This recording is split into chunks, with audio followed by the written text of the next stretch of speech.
Vous écoutez 100% Nature sur Radio Aléo. Depuis quelques mois, les attaques de loups se multiplient dans le département de Saône-et-Loire.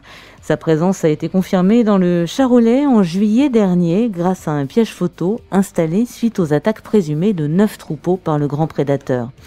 Aujourd'hui, il en aurait 21 à son actif, ayant entraîné la mort de 65 animaux. Une situation évidemment inédite pour des éleveurs locaux qui n'étaient pas préparés à son retour dans la région et qui ont donc sollicité l'aide de la préfecture. Impossible en effet de se débarrasser du loup par soi-même, car il bénéficie d'une protection stricte au niveau international. La préfecture a récemment délivré quelques autorisations pour des tirs de défense simples et débloqué des crédits d'urgence afin de mettre à disposition filets de protection et électrificateurs. Des agents de la brigade loup de l'Office français de la biodiversité devraient également venir en renfort prochainement. Certains l'aiment, d'autres le détestent. Le loup fait grand débat dans notre département et en tout cas, certains éleveurs déclarent déjà publiquement qu'ils ne pourront pas cohabiter avec. Ça se passe comme ça, en France, mais pas du tout en Italie, et notamment dans le parc des Abruzzes, où la population cohabite avec le loup depuis longtemps. Le photographe bourguignon Bruno Pasquier est allé sur la piste du loup dans les Abruzzes avec Fabrice Jardin et Thierry Mazu. Leur documentaire était d'ailleurs présenté les 12 et 13 septembre au festival photo Fenêtre sur Cour d'Épinal. Et pour tout savoir, j'ai le plaisir de l'accueillir dans notre studio. Bruno Pasquier, bonjour. Bonjour Sandra. Bruno, historiquement en France, le loup était présent partout, mais comme il s'attaquait aux gardes-manger de la population, il est rapidement devenu l'ennemi public numéro 1 chez nous, à tel point qu'on a même créé des primes d'abattage pour récompenser quiconque en tuerait un.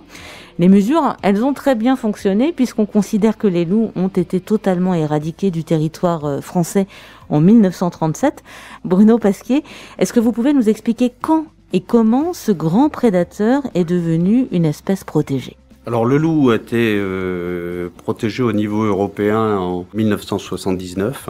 Ça a été retranscrit dans le droit français en 89. Donc c'était ce qu'on appelle la Convention de Berne, qui protège également d'autres grands mammifères comme le lynx. Et en France, la protection du loup a été mise en place au mois de juillet 93 par un arrêté ministériel. Lynx ou encore ours, il y a des animaux, même protégés, qui sont aujourd'hui braconnés en France. Concrètement, Bruno, qu'est-ce qu'on risque si on braconne, si on tue un animal protégé, comme le lynx, l'ours ou encore le loup ? Alors aujourd'hui, si on tue un animal protégé, on risque 2 ans d'emprisonnement et jusqu'à 150 000 € d'amende. Bruno Pasquier, le loup vit généralement en meute. Est-ce que vous pouvez nous expliquer comment elle se structure, cette meute ? Une meute, en fait, c'est d'abord un couple, le couple dominant, qu'on appelle les alphas, qui sont les seuls à se reproduire. Et ils sont accompagnés des jeunes de l'année et de l'année précédente. Donc, en général, les meutes en France sont formées par 4, 5, jusqu'à 6 individus en moyenne.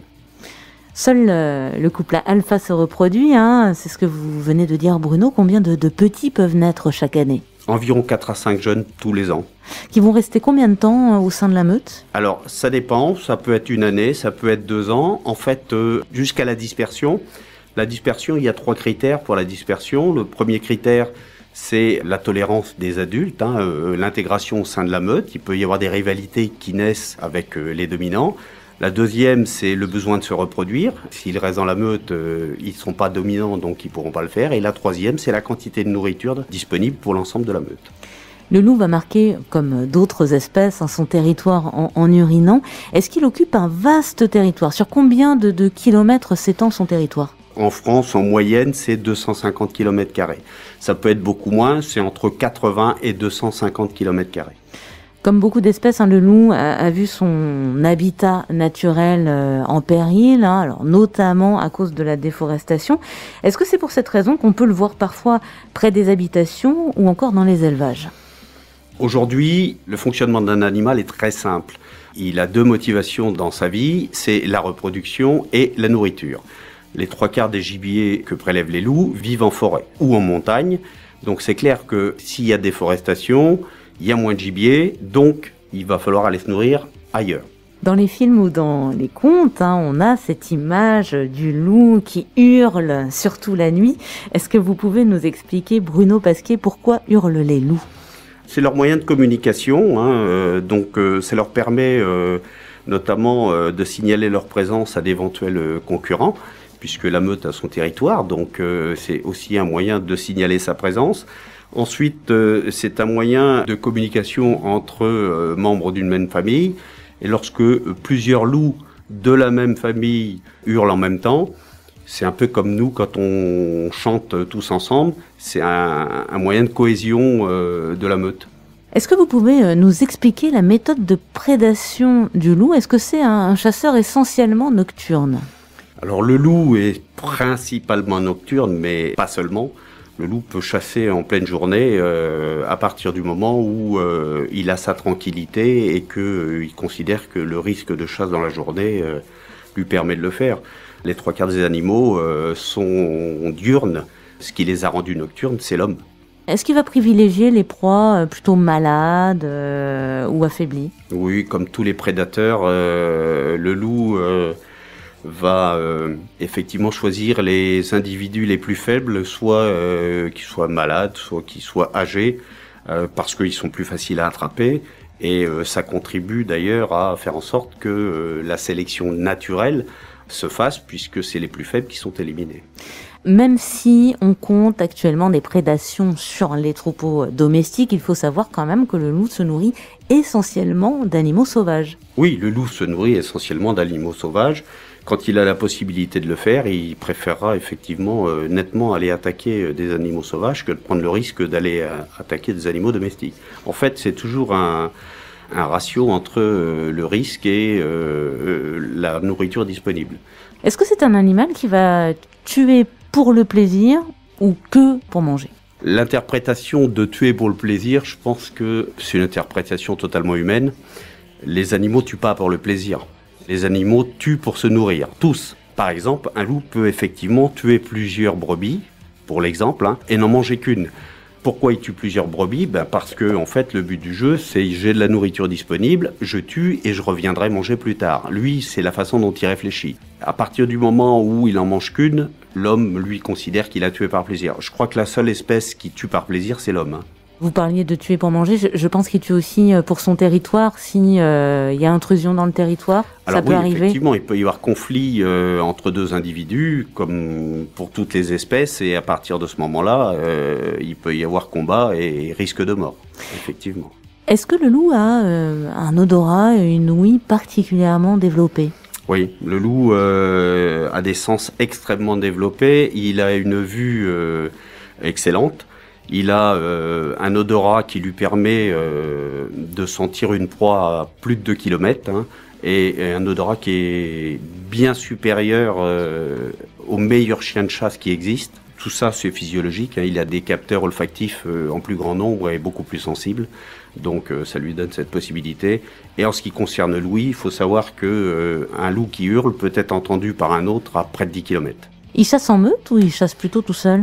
Alors, le loup peut chasser seul, parce que les loups vivent en meute, mais au moment de la dispersion, ils vivent seuls et ils peuvent rester seuls plusieurs mois, voire plus même. Donc en fait, ils vont chasser en meute. Plus ils seront nombreux, je dirais, plus la taille des proies auxquelles ils s'attaquent est importante. En règle générale, en France, c'est souvent soit des animaux domestiques comme les ovins, très peu les bovins et très peu les chevaux. Et ensuite, c'est surtout chevreuil et chamois, de façon un peu plus réduite, cérébiche. Et alors, on a l'impression, quand on connaît pas bien, on a l'impression que le loup va réussir à chaque fois.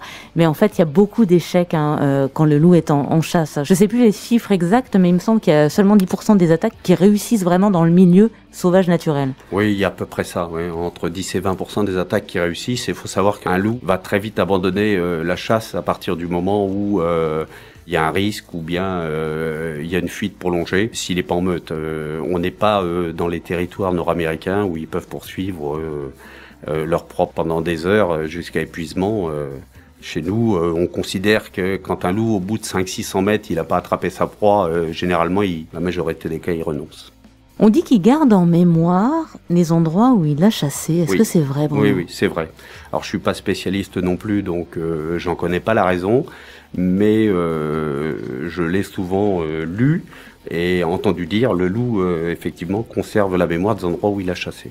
Donc quand dans un endroit ça marche, il revient. En fait. Oui, quand dans un endroit ça marche, il revient. C'est un peu le garde-manger, c'est comme nous le frigo, quoi. C'est exactement comme nous le frigo, c'est un instinct totalement naturel. Je pense qu'il n'est pas le seul à avoir ce genre de comportement.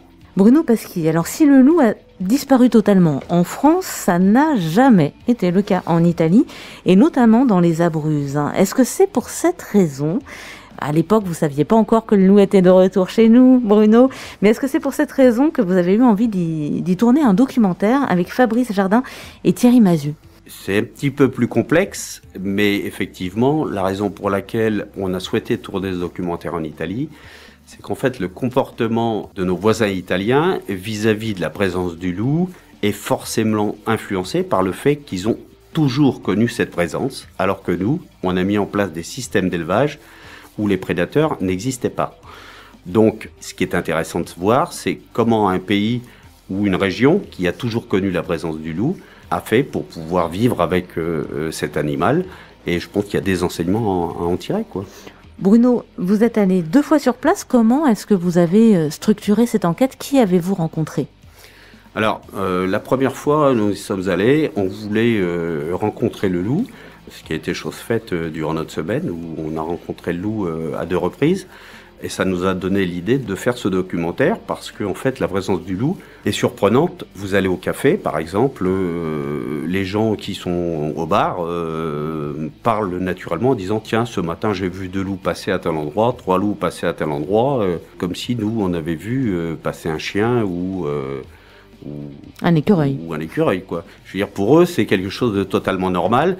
Et ça nous a surpris, ce comportement, où on a l'impression que le loup est totalement accepté. Alors, il a aussi ses adversaires, hein. Tout n'est pas parfait, mais globalement, il est fortement toléré, quoi. Est-ce qu'on a répertorié des cas d'attaque de loup sur l'homme ? Aucun cas d'attaque. D'ailleurs, c'est dit dans le film que l'on a produit. En 50 ans, il n'y a eu aucune attaque du loup envers l'homme. Alors, est-ce que le loup est dangereux pour l'homme ? La réponse est non. L'homme est dangereux pour le loup, puisque les 3/4 des maladies aujourd'hui qui sont détectées sur le loup, et il y a eu une 40aine de loups qui sont morts récemment dans les Abruzzes, d'une maladie du système nerveux, qui est une maladie des animaux domestiques, et notamment des chiens. Bruno, parce qu'on parle beaucoup de l'impact du loup sur les élevages de Saône-et-Loire en ce moment. Quelle est la grande différence, vous l'évoquiez tout à l'heure, entre l'élevage à la française et l'élevage à l'italienne ? Alors, il y a des différences fondamentales qui sont liées au fait que le loup n'a jamais disparu d'Italie. C'est-à-dire que l'Italie a gardé des méthodes d'élevage traditionnelles. Les troupeaux sont d'une taille moyenne, j'aurais tendance à dire entre 200 et 300 têtes. Ils sont gardés toute la journée. Le soir, soit ils sont rentrés, soit ils sont mis en parc clos. Et la densité des chiens est grosso modo de 6 à 7 patous pour un troupeau de 300 têtes. Pourquoi 6 à 7 patous ? Tout simplement parce que les loups qui attaquent en meute sont des animaux intelligents. Donc ils vont attaquer un côté du troupeau. Pendant ce temps, d'autres loups vont prendre le troupeau à revers. Et si vous avez 2 chiens, ils vont être attirés par les loups qui ont attaqué d'un côté. Donc ils vont aller pour défendre le troupeau, quoi. Pendant ce temps, les autres loups vont attaquer par derrière, quoi. Donc les bergers des Abruzzes ont parfaitement intégré toutes ces ruses et ont mis en place un certain nombre de systèmes, et notamment les moutons sont toujours visibles. Dès qu'ils ne le sont plus, ils envoient les chiens pour etc., etc. Donc il y a vraiment une bonne connaissance des habitudes du loup et de leur façon de chasser et des risques encourus en fonction du temps, de la situation, etc. Alors déjà, nous, en France, on se retrouve devant un patou qui court sur nous en nous aboyant dessus. Voilà, on est un petit peu intimidés. Vous vous êtes retrouvé, Bruno Pasquier, confronté à 6 ou 7 patous en train de traverser voilà, un espace où il y avait éventuellement des moutons ? Oui. Je me suis retrouvé confronté à 6 patous. Et je dois dire que pour m'être retrouvé en face de 4 loups, Un matin, en allant à mon affût en pleine nuit, vers 4 heures du matin, j'ai eu beaucoup plus peur des 6 patous que des 4 loups. Parce que les 4 loups m'ont fixé. Quand j'ai commencé à avancer sur eux, se sont sauvés. Les patous, c'est moi qui ai dû me sauver parce que tant que j'ai pas bougé, ils m'ont pas lâché, quoi. Ils ont fait leur boulot. Sauf que les patous n'ont pas peur de l'homme, contrairement aux loups. Vous parlez d'affût, c'était un affût pour photographier le loup ou vous alliez voir une toute autre espèce? Non, c'était un affût pour photographier le loup et éventuellement l'ours, puisque dans le parc des Abruzzes, il y a une 50aine d'ours. Vous avez réussi à voir le loup combien de fois en Italie? Alors, moi j'y suis allé 3 fois, ce sont toujours des rencontres un peu furtives, 5 ou 6 fois à peu près. Dans quelles conditions? C'était une meute complète, plutôt des solitaires? Une fois une meute, ils étaient 3, donc une petite meute ou une partie de la meute, et pour le reste ce ne sont que des loups solitaires. Ces méthodes de protection des troupeaux italiens, est-ce que ça fonctionne? Mettre 6 ou 7 patous, est-ce que ça va éviter une trop forte prédation des troupeaux? Alors, ça diminue énormément la prédation. Ça ne l'évite pas. Au jour d'aujourd'hui, le parc des Abruzzes enregistre à peu près 350 demandes d'indemnisation par an. La prédation existe, mais le fait qu'il y ait les patous, en fait, elle est plus rare. Et ensuite, elle est moins importante. C'est-à-dire qu'au lieu d'aller tuer 20 moutons, comme ça s'est passé récemment en Saône-et-Loire, eh bien, le loup va en tuer un et des fois même pas pouvoir l'emmener puisqu'il aurait été chassé par les patous. Le loup est un grand prédateur, comme les chasseurs. Est-ce que pour vous, les deux sont concurrents, et notamment en Saône-et-Loire, est-ce qu'il n'y a pas un équilibre à faire entre loup et chasseur? Bien, disons que oui, il faudra un équilibre. Alors, une des particularités, c'est un peu une des choses que l'on a appris lorsque on a fait notre reportage, c'est qu'en fait, il y a peu de prédation dans les Abruzzes, mais il y a une densité de grands ongulés, cerfs, biches, chamois, extrêmement importante, qui fait que quand un loup doit se nourrir, il préfère aller attaquer un cerf ou un chamois, où il n'y a pas de chien, plutôt que d'aller se frotter à 6 patous, ou bien devoir ruser pour passer un enclos électrifié, etc. Donc, je veux dire, pour qu'on puisse avoir des loups en France, il faut aussi qu'il y ait une population d'animaux sauvages qui leur permettent de se nourrir.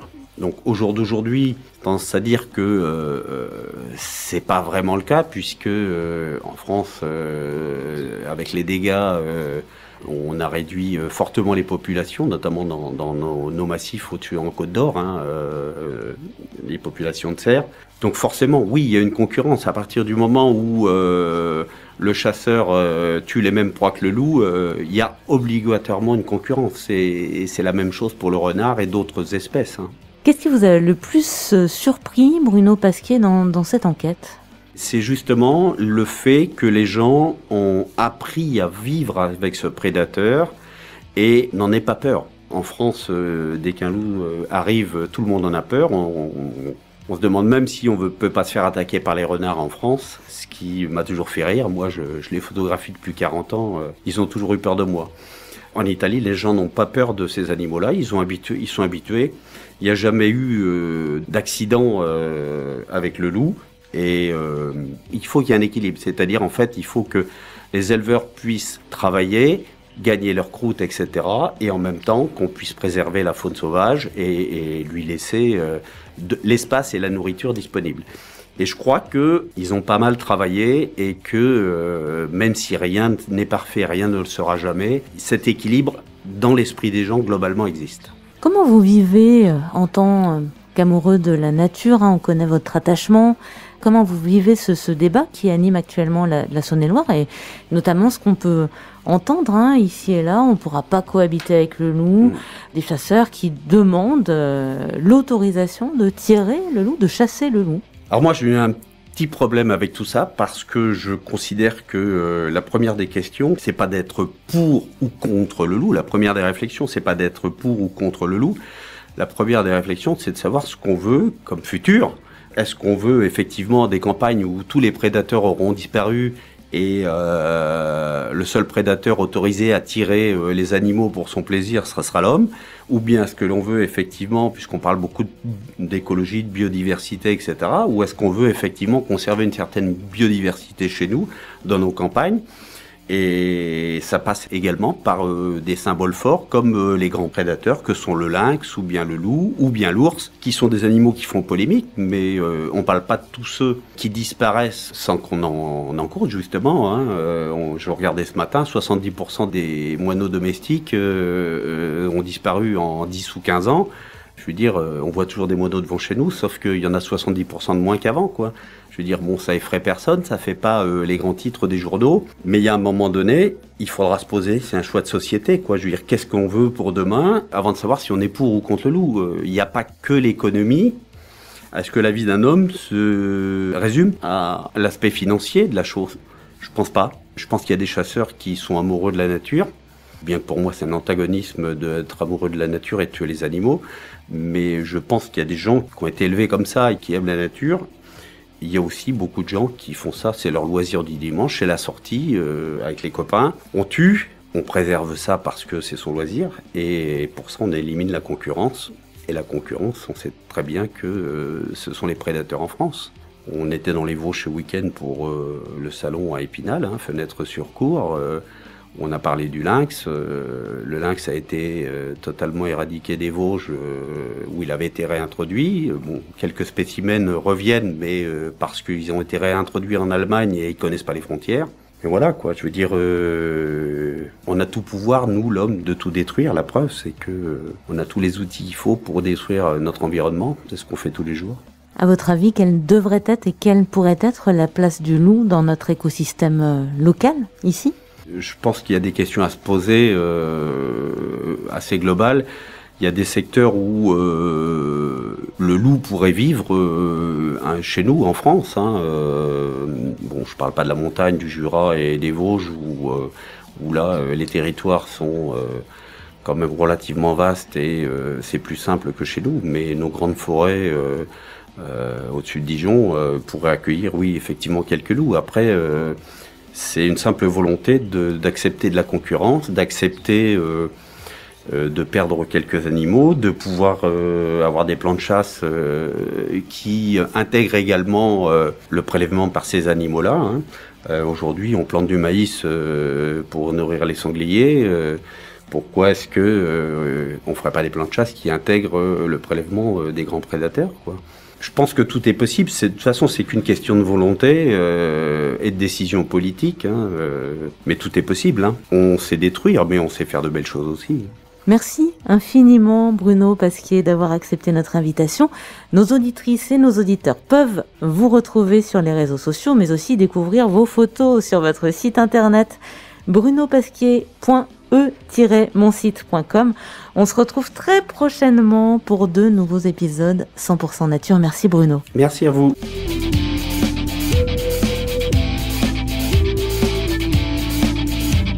C'était 100% nature sur Radio Aléo. Retrouvez cette émission sur notre site internet radioaléo.fr.